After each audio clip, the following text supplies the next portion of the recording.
Começa agora tudo que rola no mundo pop, nerd e geek. Nerd Raiz. Nerd Nutella. Bem-vindo, Nerd Cutbank, Nerd WandaVision, começando mais um Nerd Raiz, Nerd Nutella, Mike Prado. Olá, Fábio Nariz, e explicando Raiz e Nutella de hoje, Cutbank foi a primeira obra audiovisual que o diretor Matt Shakman dirigiu em sua carreira, em sua vida. E WandaVision é a mais recente. E Nariz, muitas novidades pós-WandaVision que esse diretor e alguns membros da Marvel revelaram. Então vinheta. Nerd Raiz. Nerd Nutella. Nariz. Eu acho que eu sei algumas coisas. Vamos lá, vamos por partes. Em primeiro lugar, muita gente, por mais que tenha gostado do último episódio de WandaVision, percebeu que ele foi corrido. Nós até citamos isso na nossa análise do episódio. E o diretor revelou que originalmente era pra WandaVision ter 10 episódios. Olha aí. Não 9. E eu vou ler na íntegra, tá bom? O que ele disse. E ele deu a entrevista pro podcast Fatman Beyond, que é o podcast do Kevin Smith, né? Que é o nerdão de Hollywood. Ele disse o seguinte: a história estava mudando, especialmente muitas das coisas do mundo real e o final. Havia muita experimentação acontecendo e um tipo de tentativa de coisas diferentes. Em um ponto, também tínhamos 10 episódios planejados e acabamos diminuindo. Você sabe, apenas para fazer o ritmo ficar um pouco melhor. Mas sim, eles mudavam constantemente e, claro, assim que chegamos em Atlanta, a pandemia atingiu. Acabamos com os meses de folga. E então novas mudanças aconteceram durante o que estávamos fazendo na pós-produção. Então, de fato, a pandemia acabou prejudicando o WandaVision.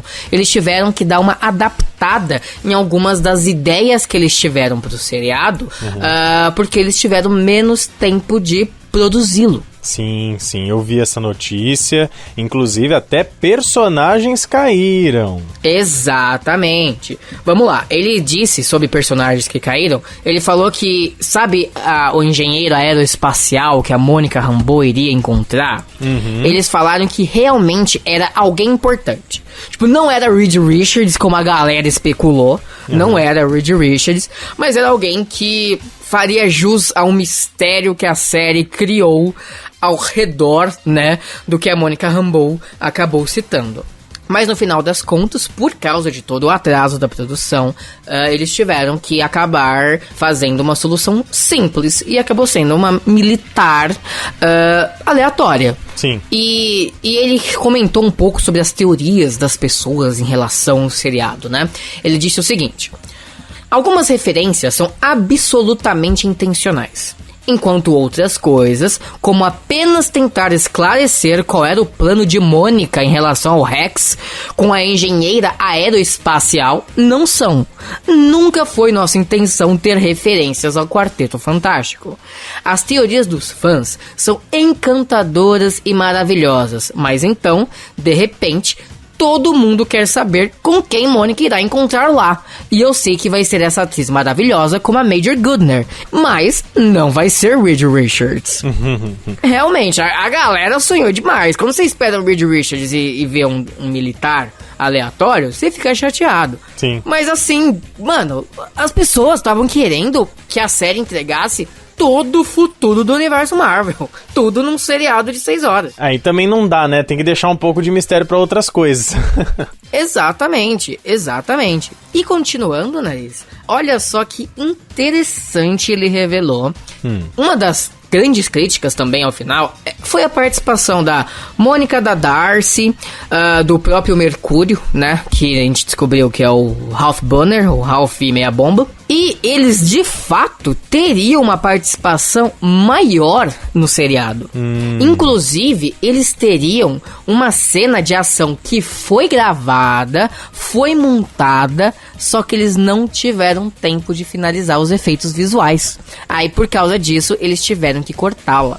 Caracas. Vamos lá, ele explicou que durante uma confusão do último episódio, um grupo composto, como eu disse, pela Monica Rambeau, pela Darcy e pelo Ralph Banner, né, que é o personagem do Evan Peters, e também o Billy e o Tommy, os gêmeos, eles tentariam invadir o porão da Agatha Harkness com o objetivo de roubar o livro dos feitiços Darkhold.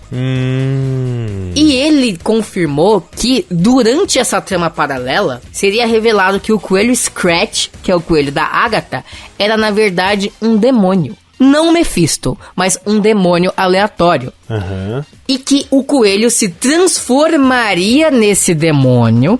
Ele viraria tipo um coelho demoníaco, sabe? Um coelho gigante assim. E ele tentaria proteger o Darkhold dos invasores. Entendi. E o diretor afirma que o material foi gravado, mas como eu disse, ficou de fora da série, né? Por causa da finalização. Que eles precisavam de uma atenção extra, porque ia exigir um uso pesado de computação gráfica, ainda mais para transformar esse coelho em um monstro, né? Que ia até ter um momento engraçado, que eles iam fazer carinho no coelho, sabe? E de repente o coelho ia começar a crescer. Aí eles vão falar, então, né? Tem algo errado com esse coelho aí. E vale constar que nos quadrinhos, a Agatha Harkness, ela sempre anda com um animal de estimação no colo, só que não é um coelho, é um gato. É um gato preto. E esse gato preto também cresce. Ele vira tipo uma pantera. Então seria a mesma coisa, só que ao invés de um gato ia ser um coelho. E aí ele ia virar um coelhão. Eu imagino que seria mais engraçado ver um coelho gigante do que uma pantera. Porque uma pantera é uma pantera. Por mais demoníaca que ela seja, existem panteras no mundo. Sim. Mas não existem coelhos gigantes no mundo. Coelhos gigantes raivosos. Exatamente. Raivosos e demoníacos, diga-se de passagem, Nariz. E Nariz, a atriz, a Catherine Hahn, que interpreta a Agatha Harkness, ela foi questionada se ela vai aparecer em futuras produções do universo cinematográfico da Marvel, e ela afirmou que não faz a mínima ideia quais são os planos da Marvel, porque eles deixam essas coisas muito bem escondidas, porém ela afirmou que adoraria fazer de novo, porque ela adorou interpretar a Agatha Harkness. E que agora que ela teve um gostinho, né? O pensamento dela é: eu amei, eu realmente amei. E Nariz, continuando nesse papo, recentemente a Elizabeth Olsen e a própria Catherine Hahn, elas deram uma entrevista, eu acho que pro Jimmy Fallon. Se não foi pro Jimmy Fallon, foi pra algum desses late nights americanos, não saberia dizer qual. E a Elizabeth Olsen, nesse late night, revelou que já estava no set de Doutor Estranho no Multiverso da Loucura, né? Pra gravar. E a Catherine Hahn, como eu disse, só deu uma entrevista normal sobre o WandaVision. Só que a minha amiga percebeu que o quarto que a Catherine Hahn estava, claramente, era um quarto de hotel.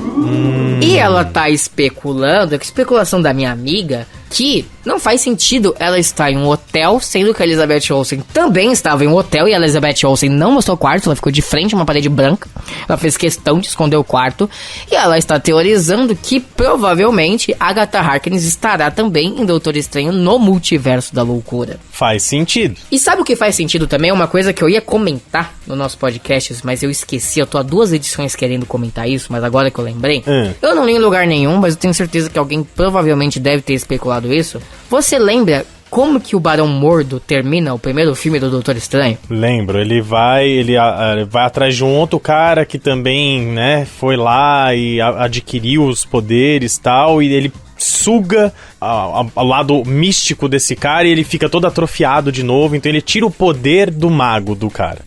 E ele diz uma frase-chave. Ele diz: eu sei qual é o problema do mundo. Existem feiticeiros demais. Sim. E isso leva a crer que ele vai embarcar em uma jornada para matar a magia, para destruir feiticeiros, bruxas e etc. E agora temos uma nova bruxinha no pedaço, né? Uma nova feiticeira no pedaço. Rapaz. Eu acho que o arco do Barão Mordo vai acabar se cruzando com a Wanda.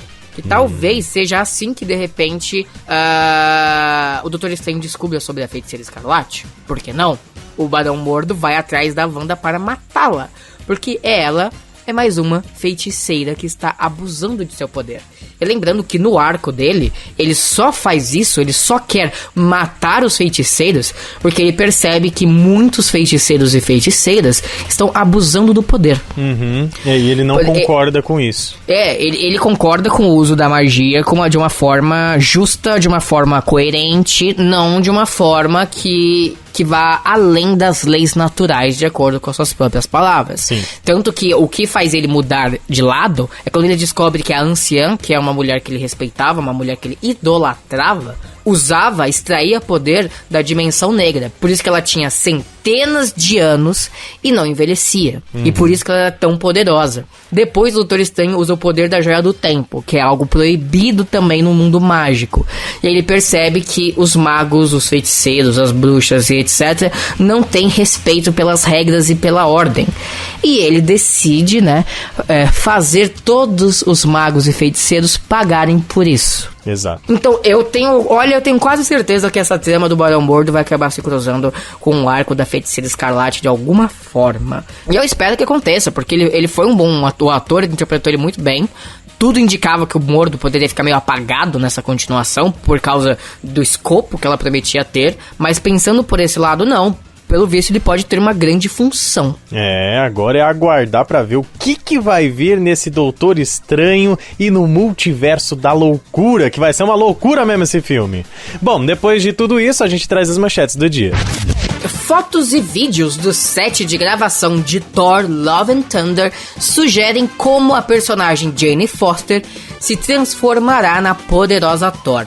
Na imagem e no vídeo em questão, mostra a Jane Foster no mesmo local na qual Odin e o Mjolnir, que é o martelo de Thor, foram mortos e destruídos. Aparentemente, os Asgardianos construíram um memorial em homenagem a Odin e depositaram os pedaços do Mjolnir em cima desse memorial. Na cena em questão, a gente vê a Natalie Portman sendo possuída e acredita que, ao encostar nos pedaços do Mjolnir, ela pode acabar virando a poderosa Thor por ser digna do Mjolnir.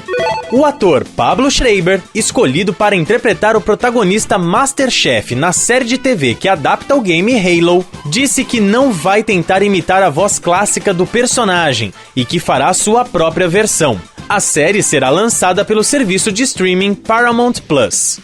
Algo absurdo aconteceu.